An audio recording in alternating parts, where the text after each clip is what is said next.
अस्सलाम वालेकुम, this is Qaiser from ASM design academy.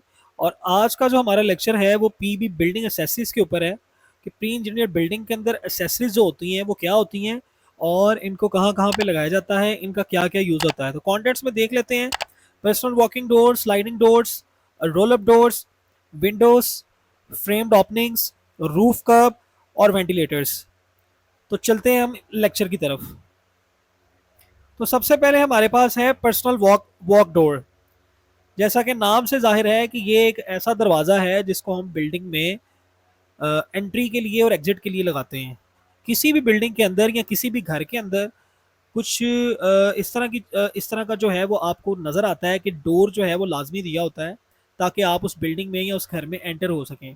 तो पीबी बिल्डिंग के अंदर भी जो पर्सनल वॉक डोर है, पर्सनल डोर है, उसको लगाया जाता है। इसका मकसद होता है ह्यूमन एक्सेस के लिए यूज़ किया जाता है इसको, यानी कि अंदर बाहर जाने के लिए, सिक्योरिटी पर्पज से हो सकता है, कन्वीनियंस आसानी है बिल्डिंग में जाने के लिए, और इसको इमरजेंसी एग्जिट के तौर पर भी यूज़ किया जाता है। बिल्डिंग के अंदर क्या होता है कि जहाँ पे आपने डोर प्रोवाइड करना होता है उस हिस्से को आप कट कर देते हैं और वहाँ पे फिर ये डोर जो है स्टील के मेंबर्स का ही बनाकर लगा दिया जाता है। दूसरे नंबर पर हमारे पास है स्लाइडिंग डोर्स। ये भी डोर की टाइप्स है। स्लाइडिंग डोर दो तरह के होते हैं, एक सिंगल स्लाइडिंग डोर होता है और दूसरा डबल स्लाइडिंग डोर होता है। यहाँ पे आप देख सकते हैं कि ये एक डोर है जो कि सिंगल स्लाइडिंग, यानी कि ये एक ही साइड पे स्लाइड कर रहा है और ये जो ओपनिंग है ये इसको कवर कर रहा है। और दूसरी साइड पे आप देख सकते हैं कि ये डबल स्लाइडिंग डोर है, यानी कि एक डोर ये है और जो दूसरा डोर है वो भी उसके साथ है, यानी कि ये बोथ साइड पे स्लाइड कर रहा है। ये इसकी जो है ये ओपनिंग है। एक्चुअल में इसको यूज़ किया जाता है जब आपकी बिल्डिंग में कोई व्हीकल एंटर होना होता है या आपको लार्जर स्पेस जो है, लार्ज ओपनिंग जो है उसको कवर करना होता है, तब हम स्लाइडिंग डोर को यूज़ करते हैं। एक्सेसिबिलिटी के लिए यूज़ करते हैं, स्पेस एफिशिएंसी, स्पेस को कवर करने के लिए इस्तेमाल होता है। एक्सेसिबिलिटी मीन यहाँ पे किसी भी व्हीकल की जो एक्सेस है वो ज़रा ईजी हो जाती है जब हम इस डोर को यूज़ करते हैं। उसके बाद ये हमारे पास roll up doors, roll up shutter door भी बोलते हैं इसको।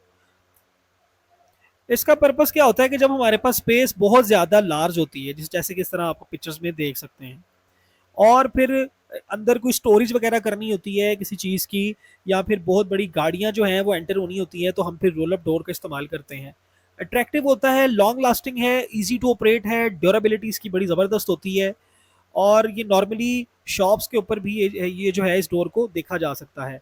ये क्या होता है, यहाँ पे इसको जब इसको हम यहाँ से पुश करते हैं नीचे से तो ये ऊपर जाके रोल हो जाता है। ये शीट इस तरह की होती है, ये रोल हो जाता है, इसलिए इसको हम रोल अप शटर डोर कहते हैं।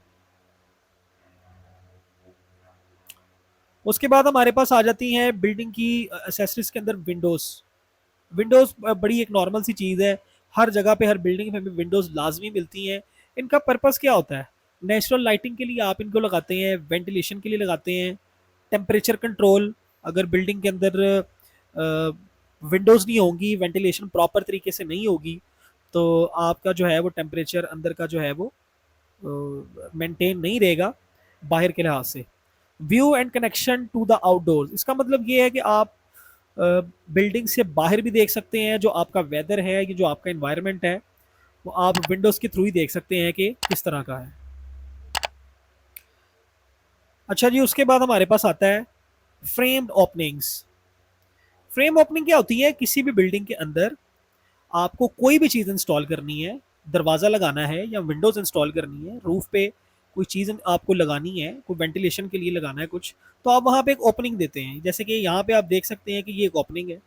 ये जितनी भी विंडोज़ हैं ये सारी की सारी यहाँ पे ओपनिंग दी गई थी पहले, उसके बाद इसको कवर किया गया। ये सारी की सारी ओपनिंग्स है। ये मेरा माउस आपको दिखा सकता है। Architectural and functional integration, framed openings allow for the installation of doors, Windows और अदर आर्किटेक्चरल फीचर्स।